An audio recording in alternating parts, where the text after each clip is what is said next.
अस्सलाम वालेकुम। आज का जो हमारा टॉपिक है वो है जॉइंट्स एंड देयर टाइप्स के बारे में। सबसे पहले हम जानते हैं कि जॉइंट्स क्या होते हैं। जॉइंट्स वो जगह जहां पर दो अलग अलग हड्डियां मिल रही होती है उस पॉइंट पर, उस पॉइंट को हम जॉइंट कहते हैं। अब जॉइंट्स के अगर हम टाइप्स देखें, जॉइंट्स की तीन मेन टाइप्स होते हैं, हिस्टोलॉजिकली भी और फिजियोलॉजिकली भी। हिस्टोलॉजिकली का मतलब होता है स्ट्रक्चरली यानी बनावटी तौर पर, और फिजियोलॉजिकली का मतलब होता है यानी काम के लिहाज से, यानी काम के मुताबिक वो क्या क्या किस तरह मूवमेंट देते हैं। तो तीन बड़े टाइप्स होते हैं, तीन टाइप्स होते हैं। फाइब्रस जॉइंट्स वो जॉइंट्स जिनको हम इमूवेबल जॉइंट्स भी कहते हैं, यानी फंक्शन वो नहीं देते, यानी इमूवेबल होते हैं, हरकत नहीं करते। फाइब्रस जॉइंट्स वो होते हैं जो कि कनेक्टिव टिश्यूज के जरिए से एक दूसरे के साथ कनेक्ट होते हैं। जैसे अगर हम मिसाल ले लें हमारे स्कल की खोपड़ी की, हमारे क्रेनियम या क्रेनियल दोनों हम बोल सकते हैं इसको, यानी जिसको हम ब्रेन बॉक्स कहते हैं। ये जो है 8 हड्डियों से बना हुआ होता है क्रेनियम जो है। अब क्रेनियम की जो 8 हड्डी है ये मुकम्मल तौर पर एक केस है। अब ये मूव नहीं करता, अब ये एक दूसरे के साथ कनेक्टेड है विद फाइब्रस टिश्यूज। अब ऐसे जॉइंट्स को जो मूव नहीं कर पाते या मूव नहीं कर सकते हैं और फिक्स होते हैं एक दूसरे के साथ, इन जॉइंट्स को हम फाइब्रस जॉइंट्स कहते हैं, जो कि इमूवेबल होते हैं यानी हरकत नहीं कर सकते। ओके, दूसरा है कार्टिलेजियस जॉइंट्स। ऐसे जॉइंट्स जो दो हड्डियों के बीच में यानी कार्टिलेज पाए जाते हैं, नरम हड्डी पाए जाते हो, जिसको हम कार्टिलेजियस जॉइंट्स कहते हैं। मिसाल के तौर पर नरम हड्डी किसको कहते हैं, जैसे हमारे कान की हड्डी है इसको नरम हड्डी कहते हैं। नाक की हड्डी, ये वाली हड्डी हो गई जो कि फ्लेक्सिबल है, इसको हम कार्टिलेज कहते हैं। अब जैसे हमारे वर्टिब्रल की अगर हम बात करें, हमारे रिब्स जो पसलियां हैं वो वर्टिब्रल कॉलम के साथ कनेक्टेड होते हैं इन्हीं जॉइंट्स के जरिए से, जिसको हम कार्टिलेजियस जॉइंट्स कहते हैं। ऐसे जॉइंट्स जहां पर, ऐसे पॉइंट जहां पर दो अलग अलग हड्डियां मिल रही होती हैं लेकिन इनके बीच में जो जॉइंट होता है, जो जोड़ होता है वो कार्टिलेज का होता है यानी नरम हड्डी का होता है। ऐसे जॉइंट्स को हम कार्टिलेजियस जॉइंट्स कहते हैं, जो कि हमारे रिब्स और वर्टिब्रल कॉलम के बीच में पाए जाते हैं से। ओके, तीसरा है साइनोवियल जॉइंट्स। ऐसे जॉइंट्स जो कि साइनोवियल कैप्सूल पाए जाते हैं दो हड्डियों के बीच में, यानी ऐसे मिसाल के तौर पर अगर दो हड्डियां मिल रही है एक दूसरे के साथ, तो इन दो हड्डियों के जो ज्वाइंट होता है वहां पर हमारे पास एक खास किस्म का फ्लूइड पाया जाता है जिसको हम साइनोवियल फ्लूइड कहते हैं। तो ऐसे ज्वाइंट्स जहां पर साइनोवियल फ्लूइड पाया जाता हो, ऐसे ज्वाइंट्स को हम साइनोवियल ज्वाइंट्स कहते हैं। अब इन तीनों में फाइब्रस टिश्यूज जो होता है वो इमूवेबल होता है यानी हरकत नहीं कर पाता है। कार्टिलेजियस जो ज्वाइंट्स होते हैं वो पार्शियली मूवेबल होते हैं। पार्शियली मूवेबल का मतलब ऐसा मूवमेंट जो थोड़ा सा मूवमेंट इनके बीच में होते हैं। जैसे अगर हम सांस लेते हैं तो हमारे लंग्स फूल जाते हैं, लंग्स के फूलने के साथ साथ जो रिब केज होते हैं, पसलियों का जो पिंजरा होता है, केज होता है, वो भी ऊपर की तरफ उभरने लग जाते हैं। क्यों, किस वजह से? इन्हीं के में हमने कहा कि वर्टिब्रल कॉलम और जो रिब्स के दरमियान जो कार्टिलेजियस जो जॉइंट्स होते हैं वो पार्शियली मूवेबल होते हैं यानी थोड़ा सा हरकत इनमें पाए जाते हैं, अप एंड डाउन। ओके, तो ये कार्टिलेजियस जॉइंट्स की मदद से ये जो रिब केज होते हैं वो थोड़ा सा ऊपर की तरफ आते हैं, और जब लंग्स खाली हो जाते हैं यानी हम एक्सहेल करते हैं तो ये वापस अपनी जगह पर आ जाते हैं इन्हीं जॉइंट्स के जरिए से। साइनोवियल जॉइंट्स जो कि बिल्कुल फ्रीली मूव करते हैं, जैसे कि हमारे एल्बो हो गया, नी हो गया, शोल्डर है, हिप जॉइंट्स है, ये सारे जो है हमारे फिंगर्स है, ये सारे फ्रीली मूव करते हैं। तो ऐसे जॉइंट जो फ्रीली मूव करते हैं, बिल्कुल आसानी से मूवमेंट आता है उसमें, तो इनको हम क्या कहते हैं? साइनोवियल जॉइंट्स कहते हैं, जिसमें साइनोवियल फ्लूइड मौजूद होता है। अब अगर हम साइनोवियल फ्लूइड के, साइनोवियल जॉइंट्स के अगर हम टाइप्स देखें तो इनमें मुख्तलिफ टाइप्स आते हैं, कुछ मैंने यहाँ पे लिखे हुए हैं। Ball and socket joint, ball and socket joint इसको क्यों कहते हैं, यानी ये कौन कौन से जॉइंट्स है और क्यों ये नाम दिए गए हैं से। अब जो हमारे बॉडी से जो लिम्स अलग हो रहे हैं, मिसाल के तौर पर हाथ है और पैर हैं, ये हमारे मेन बॉडी से अलग हो रहे होते हैं। अब इसके यानी लिम्स और हमारे मेन बॉडी के बीच में जो ज्वाइंट होता है इसको हम बॉल एंड सॉकेट ज्वाइंट कहते हैं। बॉल एंड सॉकेट ज्वाइंट इसको क्यों कहते हैं?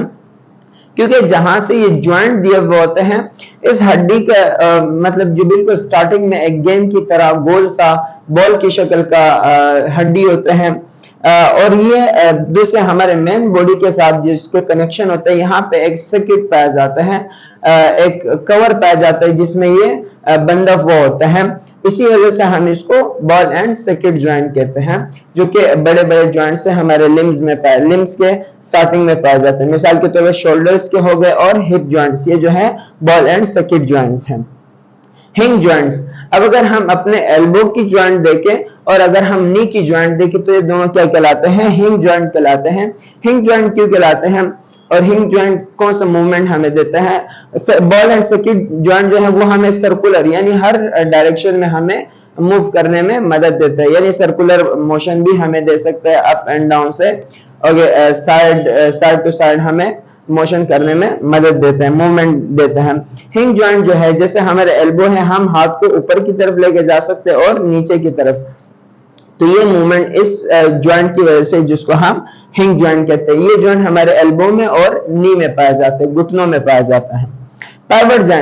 पाइवट ज्वाइंट जो कि हमारे हेड और ही एल्बो में पाया जाता है। मिसाल के तौर पर अगर हम अपने आप को अप एंड डाउन करते हैं, ये हिंग ज्वाइंट की मदद से है। लेकिन अगर इसी हाथ को हम बिल्कुल इस तरीके, देखो ये ट्विस्टिंग जो हाथ में आ जाती है, इस ट्विस्टिंग का काम जो करते हैं, यानी ये हाथ को ट्विस्ट करने में जो मदद देते हैं, इस ज्वाइंट को हम पाइवट ज्वाइंट कहते हैं, जो हमारे हेड में भी मूवमेंट देता है। हेड में भी पाइवट ज्वाइंट होता है और एल्बो में भी पाइवट ज्वाइंट पाए जाते हैं। यहाँ पे ग्लिंडिंग ज्वाइंट्स और स्लाइडिंग ज्वाइंट असल में सेम होते हैं, जिसमें एक हड्डी दूसरे हड्डी के ऊपर मूव कर रही होती है। मिसाल के तौर पर जैसे हमारे कार्पल्स है यहाँ पर, जो कि वेस्ट के साथ यहाँ पे मिल रहे होते हैं, ज्वाइंट दे रहे होते हैं। और हमारे पास जो वर्टिब्रल कॉलम है, एक वर्टिब्रा दूसरे वर्टिब्रा जो के ऊपर जो मूवमेंट दे रहे होते हैं, इसी के बीच में जो मतलब इनके बीच में जो ग्लाइड हो रहे होते हैं, स्लाइडिंग हो रही होती है, एक दूसरे के ऊपर फिसलना हो गया, इसको हम क्या कहते हैं? स्लाइडिंग ज्वाइंट, जो कि एक दूसरे के ऊपर मूव कर रहे होते हैं। तो ये तो हमारे पास ज्वाइंट्स के बारे में था। अब हमारे पास कुछ इंपॉर्टेंट सवाल आ जाते हैं ज्वाइंट्स के हवाले से। वैसे तो हमारी बॉडी में 360 ज्वाइंट्स पाए जाते हैं, यानी 360 ज्वाइंट्स पाए जाते हैं। और हड्डियों की अगर हम बात करें, हमारी बॉडी में 206 बोन्स पाए जाते हैं। अब सवाल ये है कि why are joints more than bones? अब जो हड्डियों की तादाद से ज्वाइंट्स की तादाद ज्यादा क्यों है? अब इसका जो जवाब है वो ये है कि हमारे बॉडी में बोन्स अगर एक दो हड्डियां हैं, तो मुख्तलिफ हड्डियों के साथ एक या अब अगर दो हड्डियां हैं, वो कई हड्डियों के साथ मतलब ज्वाइंट्स दे रहे होते हैं, जिसकी वजह से अगर हड्डियां कम होती हैं और ज्वाइंट्स इनके बीच में ज्यादा बन रहे होते हैं। जैसे हमारे पास अगर हम रिब्स और वर्टिब्रल कॉलम के बीच में जो ज्वाइंट्स देखें, वो नंबर, हड्डियों के नंबर तो कम है, लेकिन इनके बीच में जो ज्वाइंट्स बन रहे हैं वो ज्यादा तादाद में बन रहे हैं। अगर कार्पल्स के बीच में अगर देखें, कार्पल्स यहाँ पे जो 8 हड्डियां मौजूद होती हैं, हड्डियों की तादाद कम है, लेकिन इनका जोड़ जो होते हैं, ज्वाइंट्स जो होते हैं, वो कई हड्डियों के साथ मिल रहे होते हैं, यानी ज्वाइंट्स बना रहे होते हैं। इसी वजह से यानी एक हड्डी कई हड्डियों के साथ ज्वाइंट्स दे रहे होते हैं। इसी वजह से हमारे पास जो हड्डियों की तादाद है वो 206 होते हैं और ज्वाइंट्स की तादाद 360 होती है। दूसरा है smallest joint in the body of the body, यानी हमारे बॉडी का सबसे छोटा ज्वाइंट कौन सा होता है?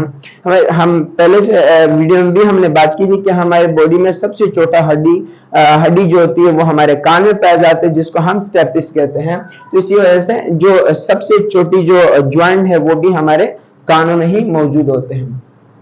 और तीसरा सवाल है जो कि मेन सवाल है और ज्यादा पूछा जाने वाला सवाल है, नकल पॉप्स और क्रैकर्स। जो हमारे जो जोरों से आवाजें आती हैं, यानी जिसको हम क्रैक करते पटाखे निकालते हैं, ये जोरों से पटाखे कैसे निकाले जाते हैं या इसकी वजह क्या है? हमने कहा कि साइनोवियल फ्लूइड, तमाम साइनोवियल फ्लूइड से ये क्रैकर्स मतलब सुनाई देते हैं, ये जो पटाखे होते हैं ये सुनाई देते हैं। ये क्यों होते हैं? दो जोड़े के बीच में हमने कहा कि साइनोवियल जो ज्वाइंट्स होते हैं, इनके बीच में साइनोवियल फ्लूइड पाए जाते हैं, जो कि दो हड्डियां होती हैं, इनके बीच में फ्रिक्शन, रगड़ को कम करते हैं। अब इसमें बहुत सारे जो गैसेस होते हैं वो डिसॉल्व हुए होते हैं, यानी हल हुए होते हैं, जो कि नजर नहीं आते। जिस तरीके से अगर हम बोतल को देखे, कोल्ड ड्रिंक्स को देखे, उनके अंदर भी बहुत सारे गैसेस जो है वो डिजोल्व हुए होते हैं, हल हुए होते हैं।